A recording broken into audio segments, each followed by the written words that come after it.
well, if they could pull off 911, what else could they do? If it looks like a controlled demolition, then it just might be a controlled demolition. That's it. Because in a situation where, did you ever see in World War II planes hitting buildings and things and they just fell straight down? No. That's never happened.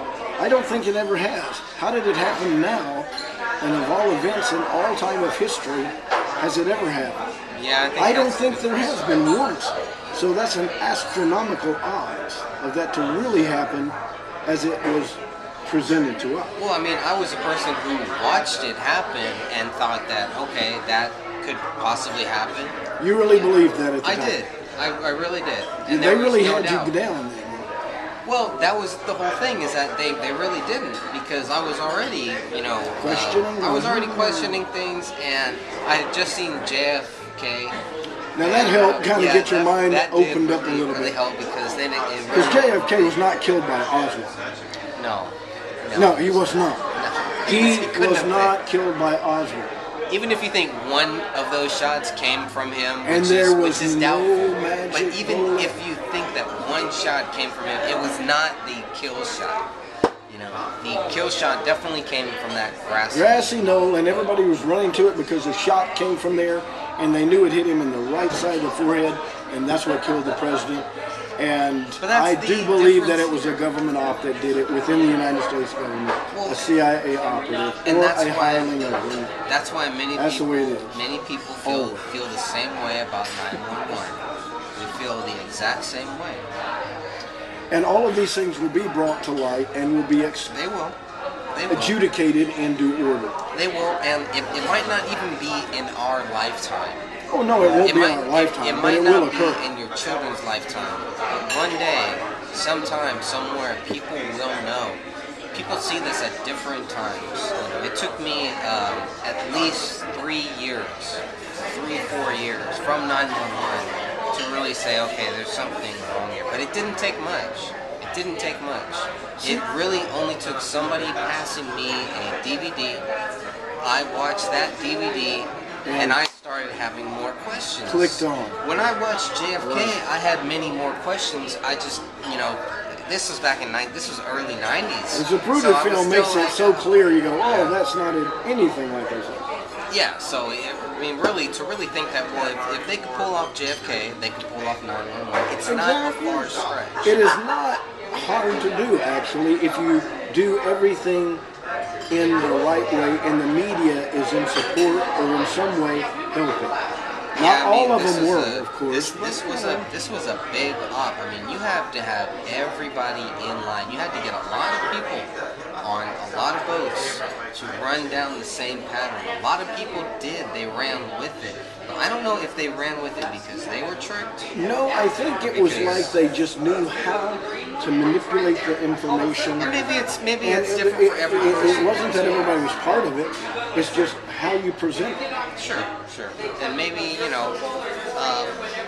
those people can wake up now and say, well, you know what? I want to change. I want to do something. I want to redeem myself. There's always time. And that's the whole thing about truth, is you can only keep that lie going for so long, and truth shines. Truth will only stand. A lie always crumbles and falls, no matter how well it's handled. And that's the poor thing for those who try to manipulate and form a lie, is that they always are destroyed when it collapses. Right. Either in the beginning. Now, you would think that those who did the Kennedy affair got away with it. They think, whoa, look at this, it's been over 50 years, man. What's going on? It's 50th anniversary. They didn't bring anybody that had truly been part of that to trial or bring light to it. Clay Shaw definitely at some point was involved in some things. It's not a stretch to put Clay Shaw on trial. Had Jim Garrison not put Clay Shaw or Clay Bertrand on trial, we would not have the Zapruder film now. We probably wouldn't have as many facts as we do. That's why, for me, it's very important to get a similar type of court case. It would be a lot tougher today. But you got to remember, they say follow the money. But in this case, as Gruesome says, it says follow the blood. Watch the blood flow after an event like this.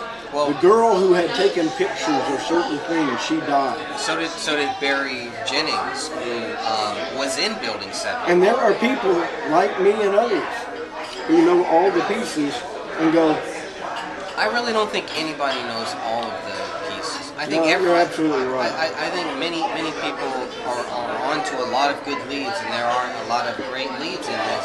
But when you examine 911 like you're examining JFK, then you really start to see, okay, you know, where do things stand? And you have to remember, a lot of people are going to try to mislead us and get us to, you know, just basically give up and say, oh, this is all crazy. I can't figure out, so I'm just going to not do this. It's not about figuring it out. It's not about getting to the bottom of this. That's true. It is about exposing the fact that this was a false flag. These are clear false flags. And if we don't say something, say anything, if we don't oppose this in any fashion, in any form, they are going to keep doing this. If we stand here and say, yeah, they did this, it might make them think twice. If 2 billion people stand here and say, we know that 911 was at some level an inside job, that is going to stop a lot of people from trying to pull off another 911. And well, they will. You know, it would encourage them because there's always some glad hand in there. And I've been in the military. Sure. They said, oh, they think we can't do it again? We'll show them. We'll do it again. Right. But they're going to. That's going absolutely. to. This isn't the last time we're going to see an operation of this scale. The whole Boston bombing. Look at Iraq.